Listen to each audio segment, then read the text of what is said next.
Hello everyone, welcome to a new video.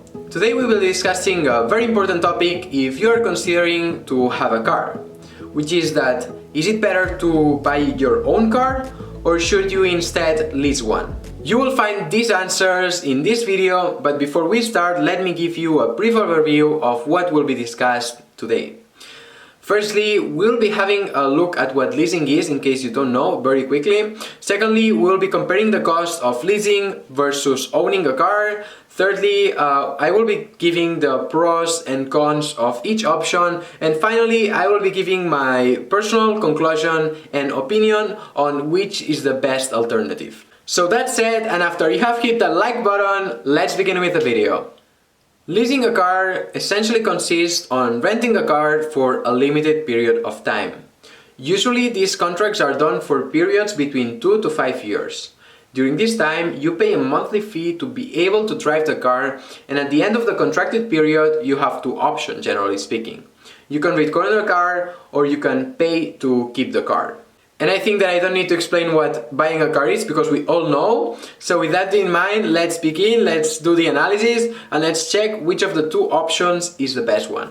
Before we do the analysis, and just to give it a bit of context, a few months ago I did a video in which I analyzed all the costs of owning a car, or at least the car that we have or that my mother has, which is a Renault Grand Scenic. And actually, if you're interested, I will leave the link here above for you and also down below in the description.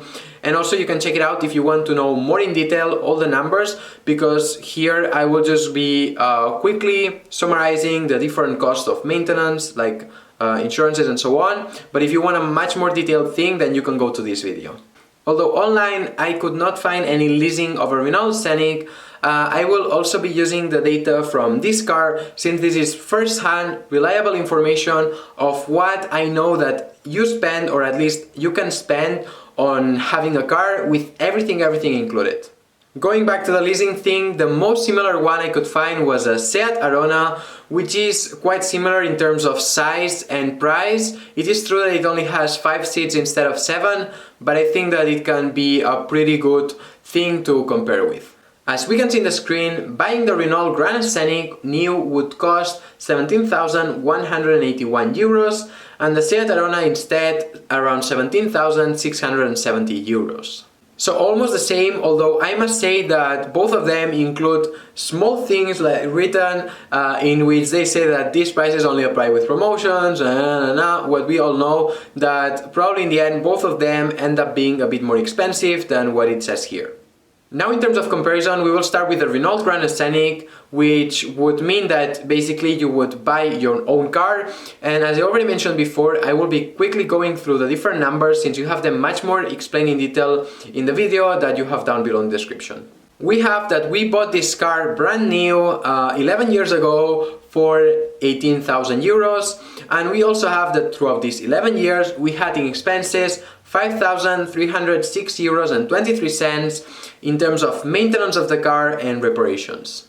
If we add to this the insurance of the vehicle, taxes and inspections for the whole lifetime, we need to add an extra 6,251 euros more.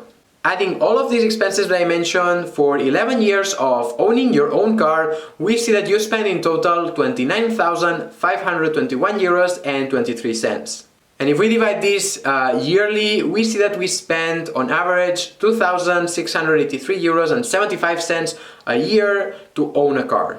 And finally, illustrating it in month, because usually the leasings, you pay them a monthly fee. This would mean that to own a car, you would have to pay 223 euros and 65 cents a month. Now moving into the leasing option, for which, as I already mentioned before, I was looking for the Seat Arona.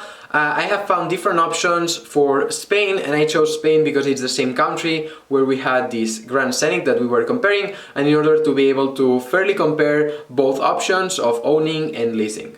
One of the offers was for 262 euros per month, but that only allows you to do up to 10,000 kilometers a year, which is not much. And then in the other website, I could change the kilometers done per year, and I found one for 301 euros a month that allows you to drive 20,000 kilometers every year. Since this is more in line with the almost 18,000 kilometers that we have done on average every year with the Renault Scenic throughout these 11 years, I have taken this last option of 20,000 kilometers a year. Going deeper into the conditions, I'm quite surprised since these 301 euros a month include the insurance, the maintenance, changes of tires, the circulation taxes and the vehicle inspection.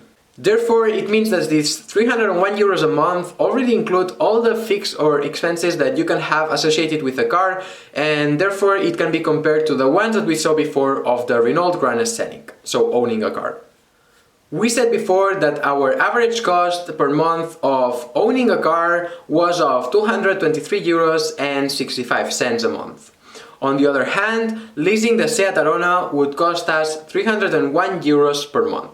The difference is not massive, since it is only 77.35 euros per month, but as I always say, everything adds up, and if we look at this for a full year, it adds up to an extra difference paid of 928 euros and 20 cents per year.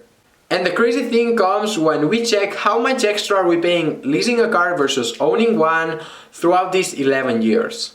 We essentially would have paid an extra 10,210 euros and 20 cents in order to be able to drive a car.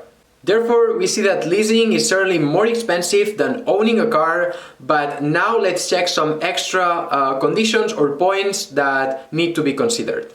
The first one is that in the example of the own car, so our car, we bought all the car cash all at once, so we didn't need any financing, and this might not be the case for everyone. So if you don't have these 18,000 euros to pay the car at once, then you need to get financing, and probably the difference between owning and leasing a car would be reduced a bit more.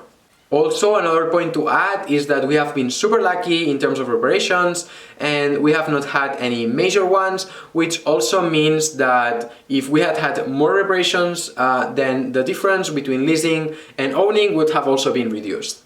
On the other hand, it is true that for this leasing, I have not actually had the chance to look at the proper contract and everything, since for that you need to leave your contact details of your phone and email, and I really don't want them to contact me. But I'm pretty sure that it is very likely that there are additional fees to be paid that are not displayed directly in the website, such as, for instance, maybe there is a sign-up fee that you need to pay when you start the contract of leasing. But all in all, and as I already said, leasing a car is more expensive than owning one. Therefore, if you just want a car that takes you from point A to point B like me, I would recommend owning a car.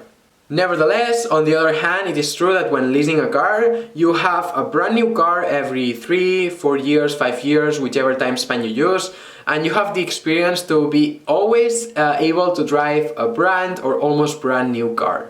If you're passionate about cars, which is certainly not me, this might be a justification for you to pay this extra 1,000 euros every single year to be able to drive, this brand new car, but certainly this doesn't pay off for me.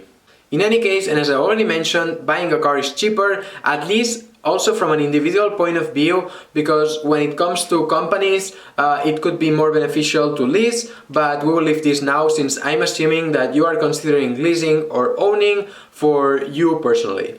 And now, because we compared two cars that are quite big in size, but if we were to take two smaller cars, the difference between leasing and owning would be maybe even larger.